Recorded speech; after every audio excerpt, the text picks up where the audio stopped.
All right, so trigonometric ratios. Sounds pretty serious, and this is actual trigonometry. We kind of started that last time with the 30, 60, 90 and the 45, 45, 90. This is the rest of kind of what you would do in about like the first 2 weeks of your trig class, for those of you that have taken that. So first of all, a little bit of background. I think you kind of understand kind of what we're doing here. It's going to help out as far as remembering some of these things. First thing, just what exactly is trigonometry? It comes from two Greek terms, trigon, which means triangle, and metron, which means measure. So literally, what does trigonometry mean? Triangle measure. And what trigonometry is just basically a whole collection of a lot of different tools to figure out measures and triangles. When we're talking about measures, that can be the measures of the sides or the measures of the angles. And we kind of started with some of those tools last time, like our rules for 45, 45, our rules for 30, 60. I'm going to give you some more rules today that work on any right triangle. It's going to let us figure out things that previously we couldn't do.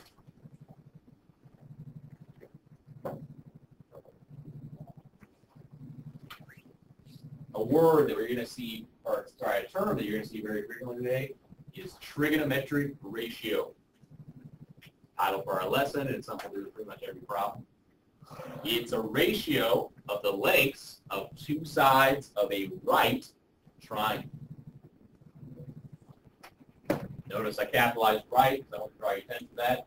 This stuff, just like the stuff we had last time, only works on a right triangle. There is some restriction. There are trig ideas that work on any triangle. We're not really going to get into those at all in this class. It's got to be a right triangle. Ratio, we talked about before. What is a ratio? Last chapter. Comparison, we can put two ratios together, I get a portion. Just a comparison of two numbers in the same units. Okay?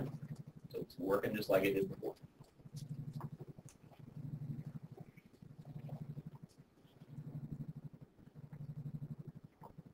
Now from now on, in the notes, and probably when I'm talking, I'm not going to say trigonometry very much.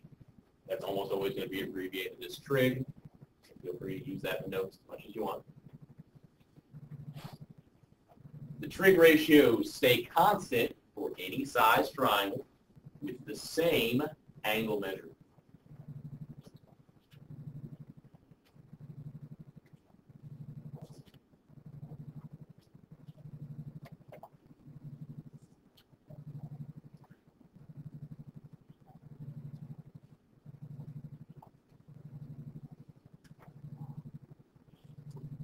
We are going to be using the calculator pretty heavily today, so if you don't have one out already, go and get one now.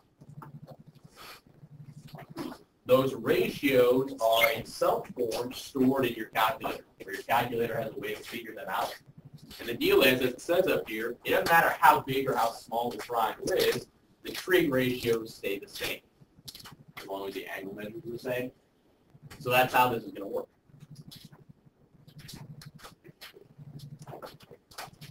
So what I'm going to give you now are the trig ratios.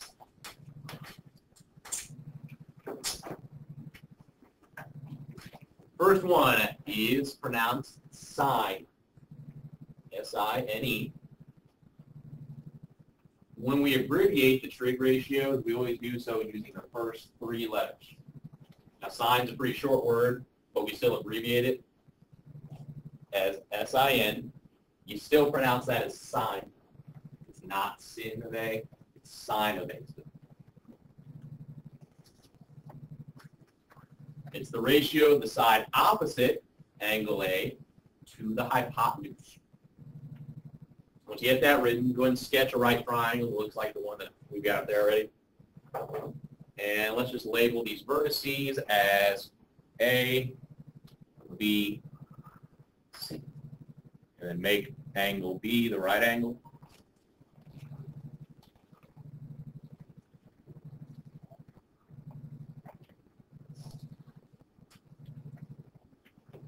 When we're talking about a trig ratio, like in the case of sine right now, we're talking about it from the perspective of that angle. So for here, I'm looking at the sine of A. So I'm looking at angle A. It's the ratio of the side that's opposite of it to the hypotenuse. So here's what I want you to write. Sine of A, in this case, is going to equal, what side is opposite angle A? Okay. Over what is the hypotenuse of this triangle? Okay. So that's how we could figure out what the sine of angle A is. Whatever the measure of AC is, put it over the measure of AC. And that's sine. Opposite over hypotenuse. Next one is cosine.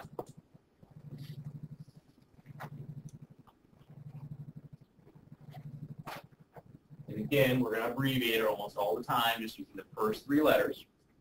So when you see COS, you're still going to say cosine.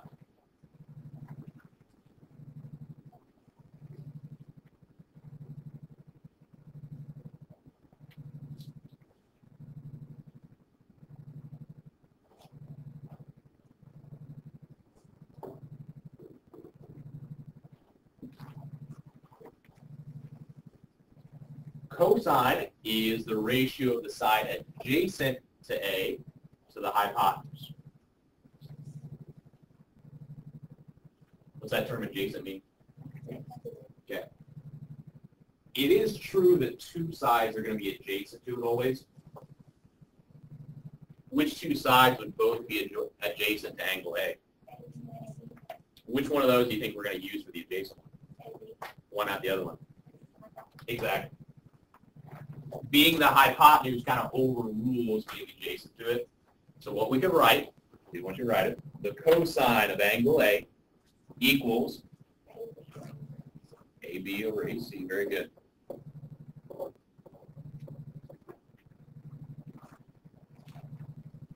Everybody okay with why AB went on top? Because it was, okay, AB was the adjacent one. AC is still the hypotenuse. And our last main trig function is called tangent. Again, abbreviating the first three letters. So when you say TAN, you're not going to say tan. You're still going to say tangent.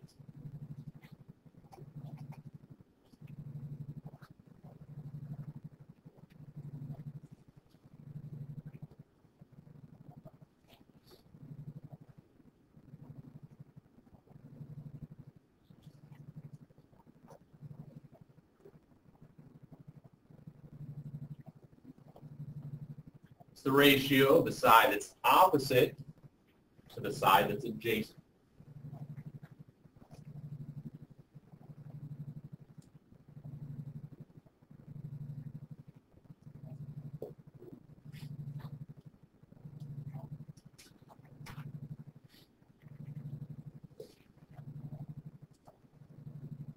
So if I wanted to write the tangent of A, what would that be equal to? BC over AB. BC is still what's opposite. AB was still what was adjacent.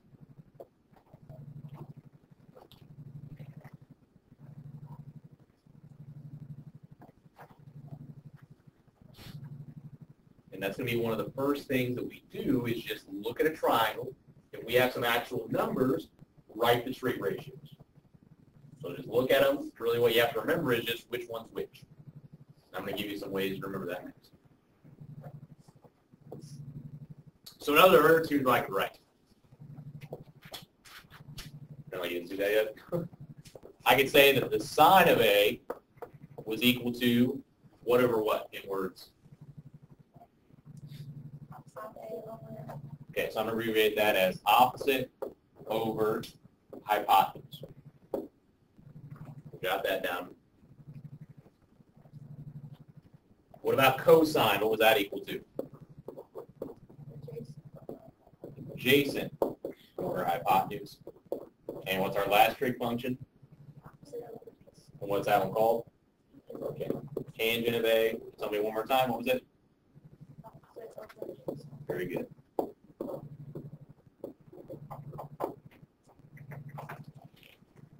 And we've got a mnemonic device that people have used for a long time to remember this. You kind of saw it on the next one. What it does is it takes the letters that are here, and even that's yellow, you're not going to be able to see the highlight very well. But it's going to be S-O-H-C-A-H-T-O-A.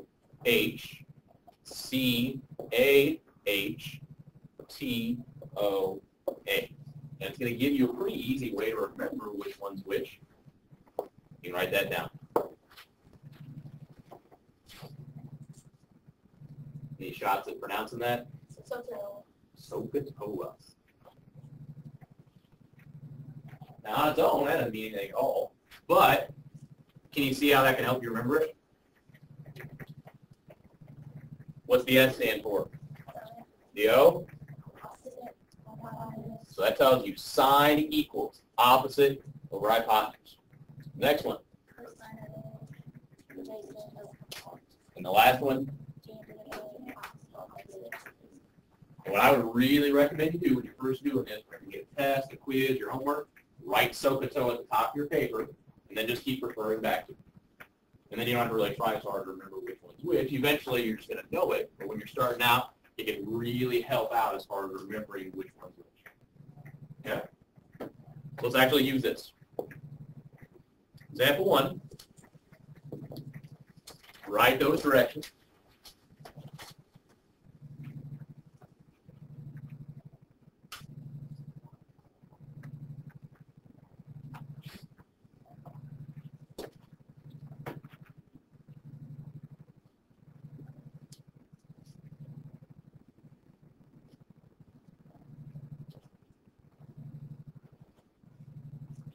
We're going to express each ratio as a fraction and a decimal to the nearest 100.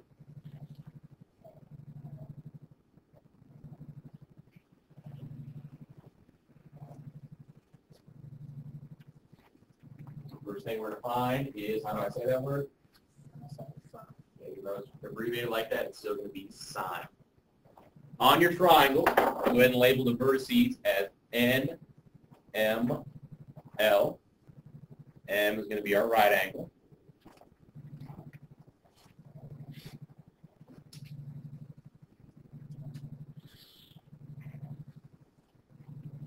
Then we're going to measure this as 12. This is going to be 35. And that's going to be 37.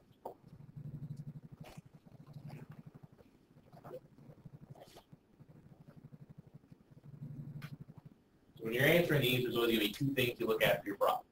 First of all, what trig function do you have, and what angle are you looking at? So we're looking at angle L. Tell me in words again what sign. Yeah. So I'm just going to say over H. So that's going to equal, look at L. What's opposite of it? What's the hypotenuse? Can 12 over 37 reduce? So that's part of the answer. Then what's it say to do next? Yeah, so just punch that in your calculator, take 12 divided by 37. Give me that to how many decimal places? How many spots would that 100 be? 2 spots. Yes, so you got it? Yeah. 0.324. Okay, so we're just going to go 0.32 since we're going down. That's not too bad, right? You just look at it, set up the ratio, then ask for the decimal, you give that as well. Let's try another one. Cosine of L. What is cosine in words? So look at it now. What's going to go up top? Down the bottom. And then what are you going to do next? And let's share that one with us. 0.94. Okay. 0.95. Okay.